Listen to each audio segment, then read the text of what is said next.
par rapport à cette notion de véritable liberté entrepreneuriale et donc ces 5 indicateurs de réussite parmi un certain nombre d'indicateurs, qui ont été relevés pour réaliser cela. Alors, tout d'abord, une petite histoire de cet enfant que vous voyez à l'écran et c'est un enfant, avec toute son innocence à ce moment-là. Vous voyez qu'il sautille, en pleine nature avec cette sensation de pouvoir voler avec juste, ces quelques, ustensiles, on va dire, accessoires qu'il a sur lui et donc il court, il vogue, il se préoccupe pas, du côté un peu rationnel qu'on peut avoir une fois qu'on est adulte.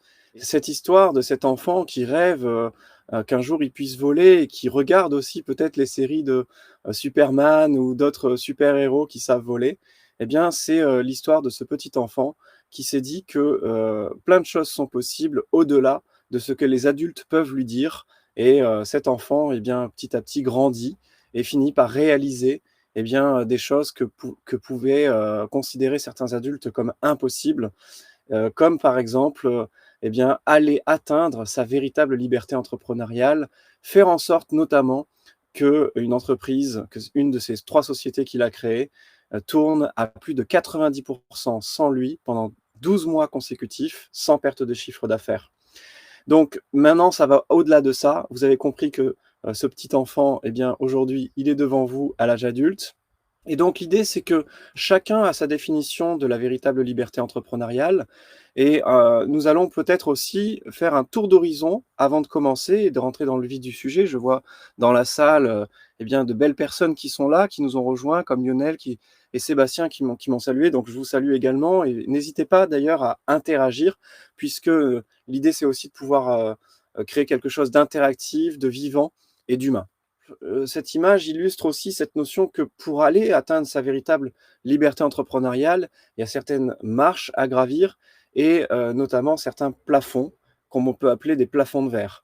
Et avant d'aller vraiment dans ce qui peut aujourd'hui nous sembler comme un plafond de verre pour la prochaine étape de la véritable liberté entrepreneuriale, c'est quoi pour chacun la véritable liberté entrepreneuriale? Elle se traduit comment? Quelle forme elle peut prendre? Si vous voulez bien indiquer dans le chat, c'est quoi pour vous aujourd'hui la forme de véritable liberté entrepreneuriale qui vous est chère, dont vous avez le vœu le plus profond en vous-même?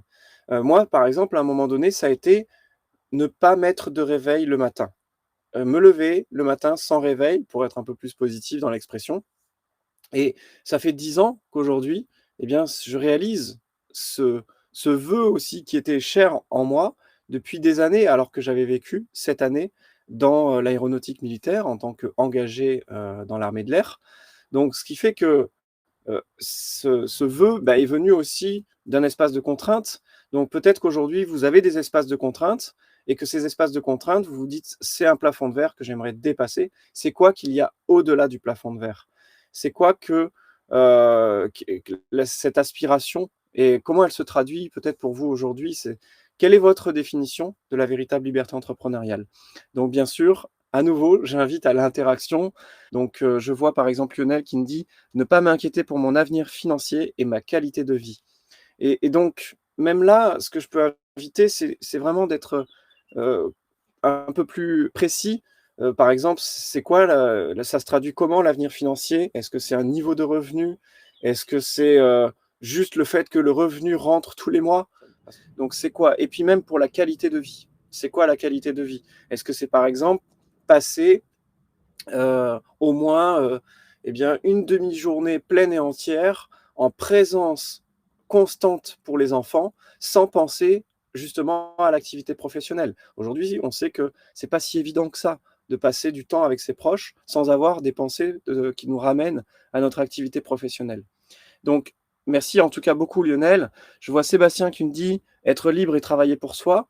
Donc c'est pareil, j'ai cette invitation, qui peut être de reformuler ou de formuler avec plus de précision, si vous le souhaitez. OK, maintenant la montgolfière prend son envol et nous allons, justement d'ailleurs visiter, voyager un petit peu autour de ces indicateurs de réussite, hein, imaginez aussi comme un tableau de bord, ayant baigné dans l'aéronautique pendant de nombreuses années, eh bien nous avons aussi des indications, qui nous sont donnés par le tableau de bord et qui va au-delà du tableau de bord financier ou du tableau de bord des KPI, hein, comme on aime aussi en parler.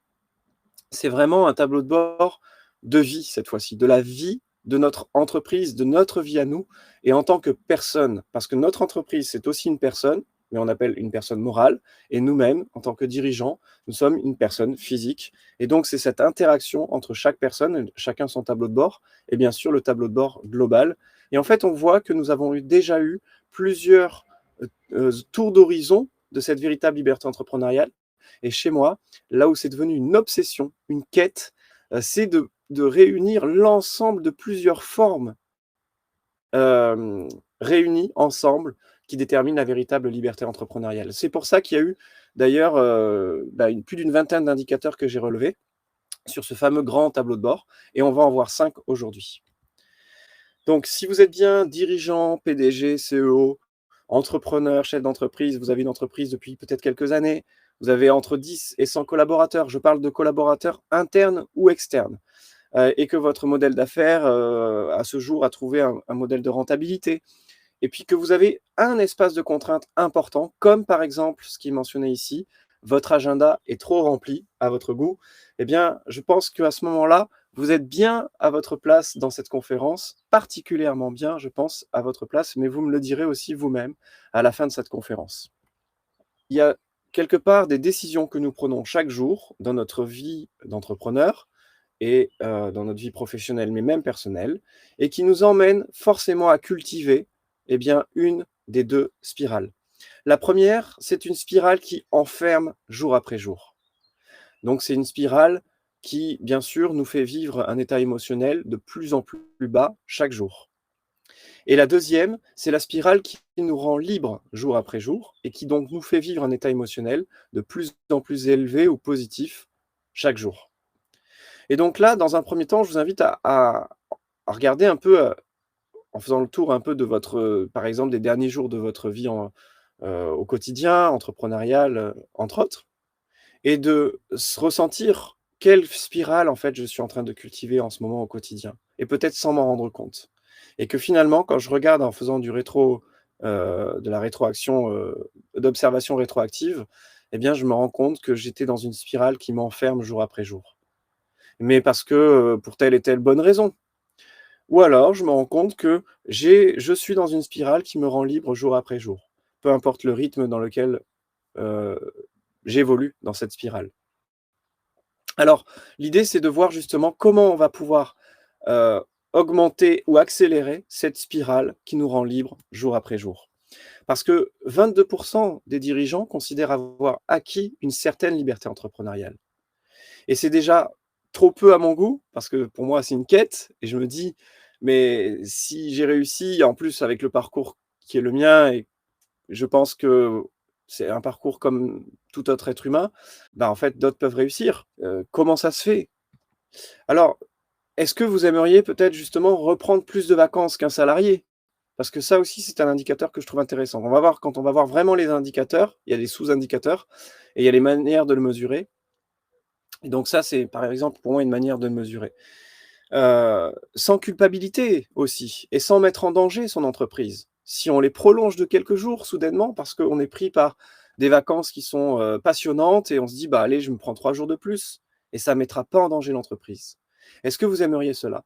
Est-ce que vous aimeriez privilégier des moments de qualité, donc comme le disait Lionel, avec une équation idéale pour ne rien sacrifier? Ni votre famille, ni vos loisirs, ni la croissance de votre entreprise?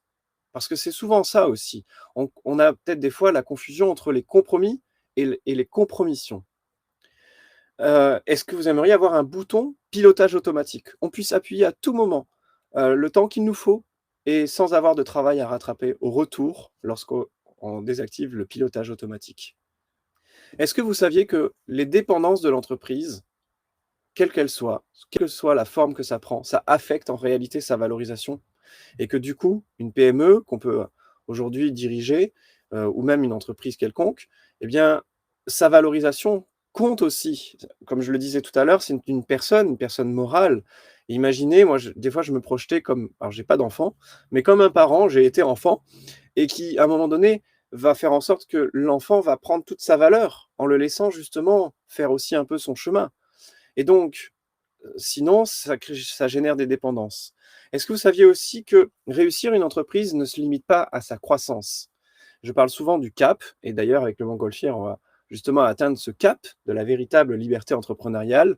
Et le cap, C-A-P, c'est aussi croissance, assise et pérennité. Et donc, réussir une entreprise ne se limite donc pas à la croissance. Est-ce que vous saviez que l'autonomie améliore aussi la performance économique? C'est de plus en plus témoigné. Plus il y a une facteur autonomie quelque part, et notamment dans le concept de entreprise libérée, qui n'est pas la même chose que l'entreprise autonome, donc qui est capable de tourner à 90% toute seule, par exemple. L'entreprise libérée, c'est plus une facteur d'amener de l'autonomie dans les salariés et dans les collaborateurs, et donc que ça améliore la performance économique et que ça a déjà été euh, mentionné, indiqué, témoigné. En statistique, le pourcentage de dirigeants qui travaillent plus de 50 heures par semaine aujourd'hui est de 72%. Pour moi, c'est encore énorme. Et en fait, je suis quasiment, enfin, j'ai envie de dire, et quand je l'exprime comme ça avec authenticité, on n'a pas signé pour ça. Enfin, à mon sens, le pourcentage de dirigeants qui se sentent relativement peu entourés est aussi de 74%. Et donc, quand on englobe un peu tous ces éléments, toutes ces données, tous ces paramètres, eh bien, c'est là que je me dis, il y a vraiment quelque chose qui est intéressant à mener comme démarche pour pouvoir changer ces statistiques-là. Parce que là, on parle déjà de 22% d'entrepreneurs qui ont la sensation d'avoir acquis une certaine liberté entrepreneuriale. Mais est-ce qu'il y a une étude qui permet de savoir un peu plus auprès des dirigeants, ceux qui ont atteint la véritable liberté entrepreneuriale? Eh bien là, j'ai commencé à voir que c'est un sujet encore peu abordé. Est-ce que vous aimeriez justement rendre une entreprise autonome en la rendant capable de tourner à plus de 90% sans vous pendant une année sans baisse de chiffre d'affaires? Ou de libérer 2/3 de votre agenda actuel pour utiliser ce temps libre comme bon vous semble et que vous pourriez valoriser au-delà de votre temps libre, des loisirs, mais aussi votre immatériel? Parce que souvent, on a aussi peut-être cette course au matériel qui est là parce que le système veut ça, mais on ne soupçonne pas la richesse immatérielle que nous pouvons aussi augmenter, valoriser. Ou alors même, est-ce que vous aimeriez bâtir des projets visionnaires au-delà de votre vie? Alors ça, on pourra vraiment en parler avec passion en aparté. Si vous voulez, on prend rendez-vous ensemble aussi. Il y a le lien que vous pouvez sur lequel vous pouvez cliquer pour prendre rendez-vous ensemble et échanger autour de ça. C'est vraiment une passion chez moi de pouvoir bâtir des projets visionnaires au-delà de ma vie et donc que votre potentiel s'incarne dans un écosystème complet, sain, dans lequel votre rôle serait celui de président et non plus de dirigeant. C'est des changements de posture aussi entre entrepreneurs, chefs d'entreprise, dirigeants, présidents et investisseurs. Il y a vraiment ces changements de posture qui sont aussi importantes au moment où on passe les étapes de véritable liberté entrepreneuriale. Mais je parle bien de posture et non pas de statut. Attention à ne pas faire la confusion, parce que je ne veux pas qu'il y ait une forme de considération égotique dans les éléments que je voudrais vous présenter aujourd'hui.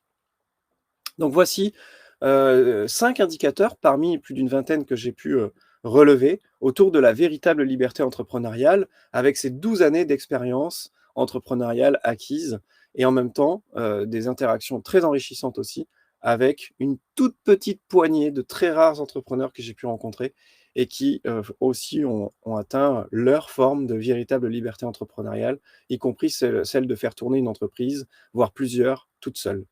Alors, nous allons prendre de la hauteur sur, du coup, votre entreprise ou votre groupe, si vous avez un groupe, et vous imaginez une personne. Vous l'avez accompagné pendant sa croissance.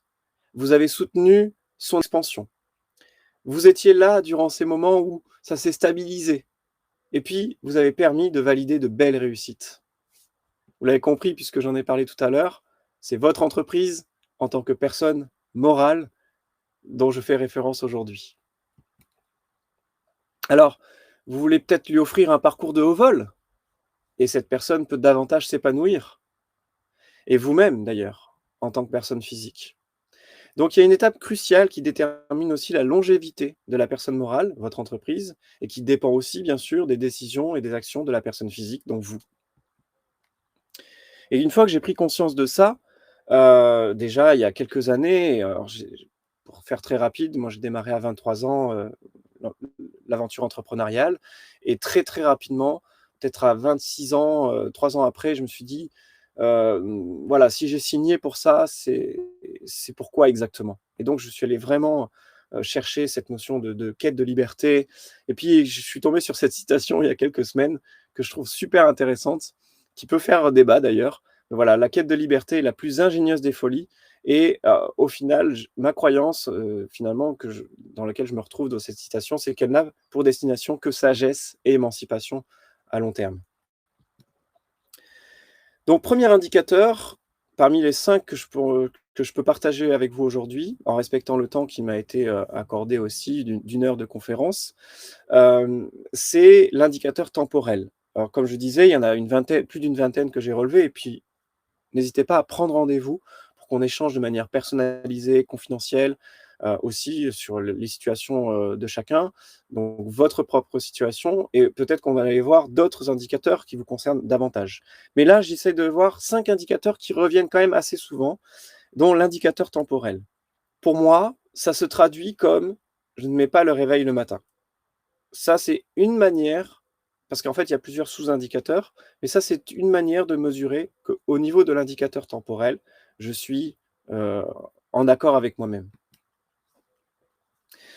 Donc une autre moyen de le mesurer, c'est quand je me prends une demi-journée pleine et entière, le lundi, parce que ça m'est bien arrivé plusieurs fois, en plein après-midi. Donc imaginez, vous partez cet après-midi et vous allez à la plage. Peut-être que vous n'êtes pas loin d'une plage ou alors sinon vous allez en forêt et donc je savoure cette liberté. Je savoure le fait qu'à ce moment-là, je peux me tremper les pieds dans l'eau et je suis dans un silence, j'entends les mouettes, j'entends la nature et j'entends pas ce brouhaha de gens qui font la course à je ne sais quoi et ça, je le savoure. Il y a plusieurs années de ça, hein, que je vous dis, cette histoire, cette anecdote et donc est-ce que je suis capable de pleinement savourer et profiter de cela? Et que je prends cette demi-journée et qu'au retour de l'entreprise, elle se porte toujours aussi bien. J'ai eu un témoignage récemment d'une personne qui me dit: «Bah, dès que je pars en déplacement 2 jours, c'est la cata. Quand je reviens, il y a plein de choses à remettre en ordre». Donc ça, pour moi, c'est l'indicateur temporel. Alors petite, invitation, si vous voulez bien aussi y répondre, dans le chat, comme vous l'avez fait tout à l'heure, merci de vous prêter au jeu. Je vois, voilà, Damien, Jérôme, Lionel, Olivier, Sébastien, Sylvain et cetera. En termes de liberté du temps, ce qui compte le plus pour moi, c'est et vous pouvez compléter la phrase. En plus, à ce jour, on est dans un contexte un peu particulier où il y a une carence énorme, une des carences que j'ai pu observer sur le marché, on va dire national, voire même européen et mondial et une des carences qui est, voilà, qui est vécue au-delà des entrepreneurs, qui est une carence de liberté et qui forcément, vous le savez, est liée à un épisode un peu particulier que nous vivons depuis début 2020. Et donc une fois que vous avez complété, donc là je vois, début de réponse, merci beaucoup, donc UEFA qui me dit: «Le footing, sport», Lionel: «De ne pas le gaspiller inutilement ou de se le faire voler». Donc en termes de liberté du temps, ce qui compte le plus pour moi, c'est alors d'ailleurs Lionel, justement, loin de moi, l'idée d'accaparer le temps et au contraire de l'honorer. Pour moi, par exemple, c'est un des indicateurs là, c'est de pouvoir honorer le temps que nous passons tous ensemble pour 1 heure. Donc j'ai la liberté du temps que je veux ou mérite, de 1 à 10. Est-ce que vous pouvez évaluer aussi votre sincère satisfaction liée à la définition de votre liberté du temps et que vous vivez aujourd'hui de 1 à 10, à quel point vous le vivez? Alors le deuxième indicateur que j'aimerais partager avec vous pour aujourd'hui, c'est l'indicateur industriel. Est-ce que justement, j'ai un business model qui me permet de vivre pleinement ma véritable liberté entrepreneuriale? Et par exemple, moi, chez moi, un indicateur industriel qui a été très favorable à ma véritable liberté entrepreneuriale, c'est un modèle d'affaires à abonnement. Voilà. Donc ça, par exemple, pour moi, c'était important de mettre en place un système à abonnement, et donc de récurrence. Alors il y en aura d'autres, on pourrait aussi étudier au cas par cas et je vous invite vraiment à prendre rendez-vous avec le lien, qui est disponible sur la fenêtre et sinon vous pouvez aller sur rendez-vous rdv.jeveuxvoir.fr et donc on pourrait vraiment prendre un temps d'échange ensemble aussi. Avec grand plaisir. Alors un autre indicateur, c'est l'indicateur présentiel. Et vous allez me dire vous-même si justement ça peut amener des prises de conscience ou ça peut amener certaines, révélations ou bien même des ajustements. C'est à quel point de 1 à 10, sincèrement, ma présence est aujourd'hui indispensable pour faire fonctionner mon entreprise. Et quand on parle de présence, c'est lié un petit peu au fait qu'on soit sur place, mais pas forcément, parce que le télétravail, ben, c'est aussi une forme de présence. Si on est sans arrêt à surveiller le chat des collaborateurs, et de voir comment ils interagissent entre eux et qu'on se mêle de leurs discussions régulièrement. Ou justement, bah, en fait, ils sont autonomes et ils arrivent à mener les missions à bien et on n'est pas obligé d'être sans arrêt présent. Donc, à quel point de 1 à 10, sincèrement, ma présence est aujourd'hui indispensable pour faire fonctionner mon entreprise? Et quelle est ma réelle aspiration? Quelle est ma réelle aspiration au sujet de ma place dans mon entreprise et de ma présence au sein de cette entreprise pour les 12 prochains mois? Est-ce que mon souhait, c'est d'être encore indispensable ou est-ce que c'est de devenir facultatif? Que ma présence doit devenir facultative? Parce que là, c'est pareil. Peut-être que vous vous rendez compte que votre présence est indispensable, mais que vous souhaitez encore être indispensable et peut-être que, ben, vous vous rendez compte que, voilà, c'est ça votre véritable liberté entrepreneuriale. Par contre, si vous vous rendez compte que vous voulez devenir facultatif et que là encore, vous avez une note élevée sur le facteur de présence indispensable pour faire fonctionner votre entreprise, eh bien, nous pourrions, avoir de beaux échanges. Alors, autre indicateur, c'est l'indicateur spatio-temporel. Alors, un exemple pour moi de le mesurer, parce qu'il y a plusieurs sous-indicateurs comme je le disais, sur chaque indicateur, mais voilà, donc là, c'est l'idée de pouvoir déjà, avoir un beau tour d'horizon aujourd'hui ensemble. Sur l'indicateur spatio-temporel notamment, j'ai mesuré la notion d'indicateur spatio-temporel national. C'est-à-dire, je me déplace où bon me semble dans toute la France. En plus, j'en profite pour faire des conférences devant entre 100 et 450 personnes selon les événements et plusieurs fois par an. Et donc, à la fois, je me bouge dans l'espace et à la fois, je mobilise mon temps pour d'autres activités que celles de faire fonctionner mon entreprise. Même si des fois, il peut y avoir une relation, mais aussi, des fois, il n'y a pas forcément de relation directe. Et donc, cet indicateur spatio-temporel, comment je peux le mesurer? Bah, par exemple, est-ce que je suis capable de me déplacer plein de fois dans l'année, que ce soit pour, faire des conférences ou faire des rencontres ou même aller en vacances? Et donc, quelque part, c'est aussi de mesurer, est-ce que mon ma place géographique a une influence sur le bon fonctionnement de ma société? Pour le plan national, j'ai parlé des conférences, mais là, j'ai aussi mesuré cet indicateur spatio-temporel international. Et donc ça a été très intéressant. Et pour mon premier voyage au Brésil, ça a été vraiment une étape énorme de se dire: «Je pars 15 jours. J'ai une incertitude sur ma connexion internet. Je ne sais pas si je serai capable de me connecter à internet tous les jours. Je ne sais pas» et en même temps, je veux vivre quand même ce voyage au Brésil en tant que vacances. Et c'était au début de la croissance. J'étais encore en pleine expansion de l'entreprise, donc dans ces premières années, ma première société qui aujourd'hui, a un super parcours. Elle a été leader sur son marché et je l'ai même revendue, il y a quelques années aussi.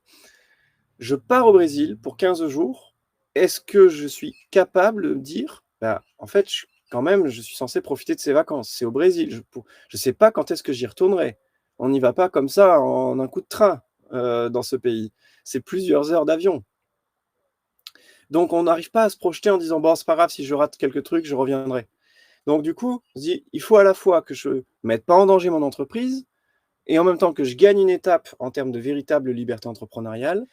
Donc voilà, différents pays.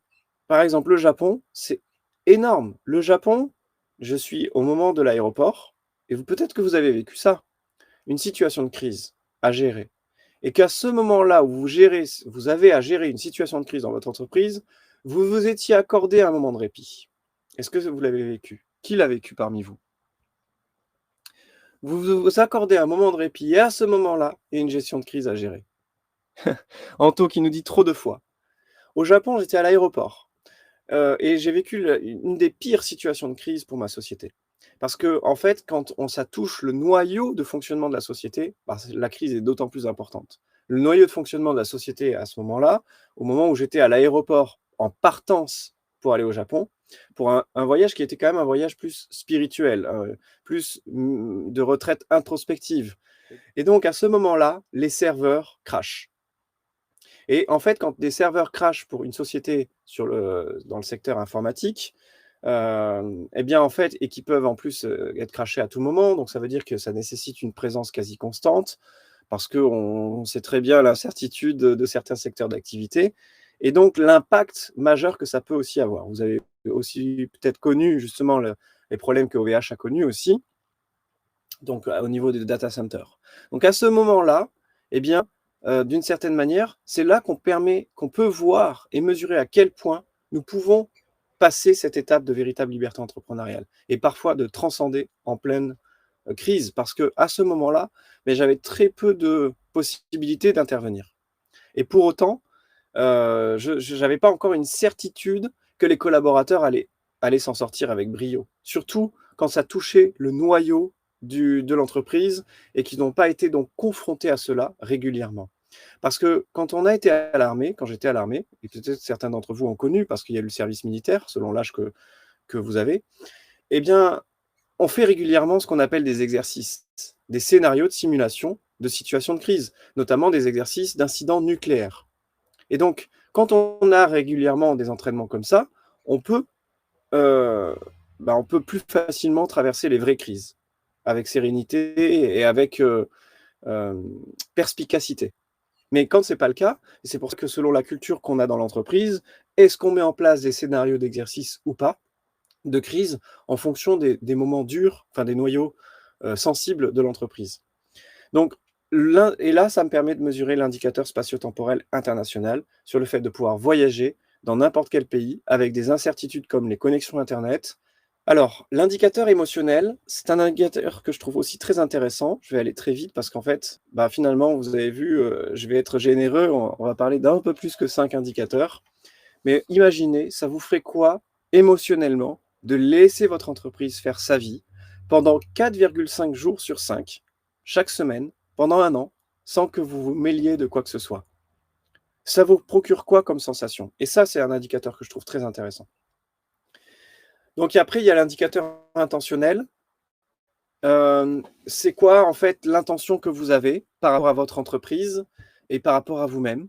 Et est-ce que justement, vous auriez un intérêt à gagner de permettre à votre entreprise d'être émancipée et émancipatrice? Alors c'est des notions qu'on peut aussi vraiment voir en individuel, en fonction de la situation de chacun. Et je vous invite à nouveau à ce qu'on puisse prendre un rendez-vous ensemble sur rdv.jeveuxvoir.fr et puis de voir effectivement ce qui peut faire sens pour la suite, au-delà de cette conférence. Mais du coup, est-ce que vous auriez à y gagner aujourd'hui? Quelle est votre intention par rapport à ça? D'apporter peut-être plus de sérénité, de flexibilité, de liberté et de légitimité? Parce que finalement, aller vers sa véritable liberté entrepreneuriale, c'est une plus grande légitimité pour soi et pour l'entreprise. Vous pourriez aussi vous consacrer à des projets plus grands, contribuer davantage au niveau sociétal lorsque il y a des éléments de véritable liberté entrepreneuriale qui sont acquis. Vivre de nouveaux challenges, créer une autre entreprise, être investisseur ou autre, savourer le luxe du temps libre, parce qu'aujourd'hui, on sait très bien que on a 24 heures dans une journée, tous, donc rien que c'est pour ça que l'indicateur temporel est un indicateur quand même qui revient souvent, et peut-être être auprès de la nature ou de votre famille, ou encore ailleurs. Célébrer votre accomplissement en ayant bâti une entreprise capable de perdurer au-delà de vous. Et quand je dis perdurer au-delà de sa vie, c'est pas forcément d'être obligé d'attendre de mourir pour savoir si l'entreprise peut durer au-delà de sa vie. On peut le faire avant. Et pour l'entreprise, elle a aussi un intérêt par rapport à son expansion, sa pérennisation, sa valorisation. On peut vraiment voir à chaque fois quels sont les points de valorisation qui peuvent être apportés à l'entreprise et même pour sa transmission. Peut-être qu'elle peut plus facilement se développer parce qu'il y a toujours des meilleurs talents que nous, finalement. On s'en rend compte aussi. Peut-être qu'elle peut envisager un modèle de franchise ou avec une équivalence, c'est pas un modèle de franchise, mais avec une accélération, une internationalisation peut-être. Soutenir, et cette entreprise, en plus, elle pourrait soutenir vos autres projets de création avec d'autres business units de valeur et puis être totalement indépendante de vous. Et ça, c'est comme un adolescent, comme je disais tout à l'heure, qui redevient adulte et qui quitte le foyer familial. C'est l'image que j'aime beaucoup utiliser. Mais en tout cas, c'est possible et nous y avons le droit. Donc voilà, pour faire très rapide, un parcours à mon niveau, je l'ai vécu sur le terrain. C'était ma présentation, donc elle est marquée en il. Donc dirigeant depuis 2010, j'ai fondé ou co-développé diverses sociétés et marques. Et puis c'est vrai que j'ai été d'abord connecté à la sensibilité à la nature durant mon enfance, et puis ensuite eu l'occasion de m'engager dans la haute technologie, notamment de l'aéronautique militaire de précision en France pendant 7 ans en tant que sous-officier dans l'armée de l'air. Et puis après, bah voilà, à l'âge de 23 ans, après cette expérience de 7 années, j'ai senti que ma place était de créer des entreprises en partant de zéro, avec cette faculté de pouvoir rebondir à tout moment. Et c'est parce que j'adore justement cette capacité de rebondir, parce que du coup, c'est aussi un témoignage de la véritable liberté entrepreneuriale. Et de là, ben, j'ai compris que aujourd'hui, je pouvais avoir une place intéressante à transmettre, proposer les codes de véritable liberté entrepreneuriale à toutes les étapes, avec la plus grande authenticité possible, et que je fais déjà depuis 12 ans, mais au travers de la mise à disposition de ressources, d'outils et de connaissances, dont un qui a été le plus connu, et qui est cette société dont je faisais référence, parce que j'ai été connu pour avoir créé SG Autorépondeur, un outil de marketing intelligent à visage humain. Il s'est hissé au rang de leader sur son marché, pendant plusieurs années même d'ailleurs. Et puis bah, pendant 10 ans, en développant et puis en restant fidèle aussi aux valeurs profondes, dont justement une des valeurs fondamentales chez moi, c'est la liberté. Et après, avec une belle revente, avec une reconnaissance et valorisation au plus juste. Et puis maintenant, il y a cet élan de transmission qui a aussi grandi au fur et à mesure de la réussite, un peu atypique d'ailleurs. Et puis qui a eu donc cet élan de transmission, ça a eu l'occasion de pouvoir accompagner plus de 400 entrepreneurs au travers de séminaires d'affaires, insolites notamment, que j'ai pu organiser entre 2013 et 2020. Et depuis, et même 2022 d'ailleurs, parce qu'il y a eu un récemment encore. Et maintenant, voilà, j'œuvre auprès de dirigeants et entrepreneurs inspirants qui sont engagés à bâtir avec sagesse des entreprises remplies de sens, parce que le monde en a besoin demain. Donc voilà, ce qu'on peut retenir aussi de cette conférence, c'est que chaque indicateur, traité individuellement, c'est déconseillé.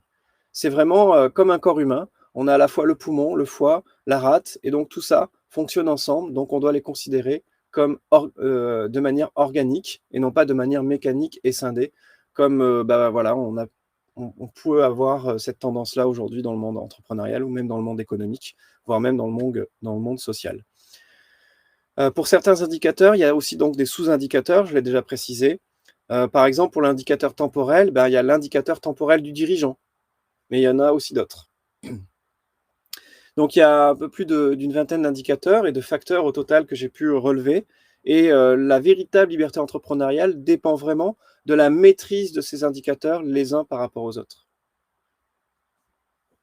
Et s'inspirer de ceux qui ont fait le chemin avant nous, c'est aussi un élément intéressant.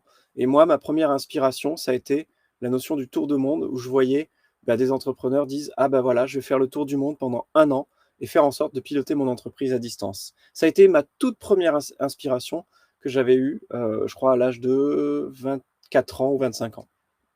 Et aujourd'hui, par exemple, quelqu'un qui peut m'inspirer, c'est un entrepreneur qui peut avoir 15 sociétés et qui les fait tourner sans lui, où il passe un quart d'heure par semaine par société et dans différents secteurs qui ont du sens.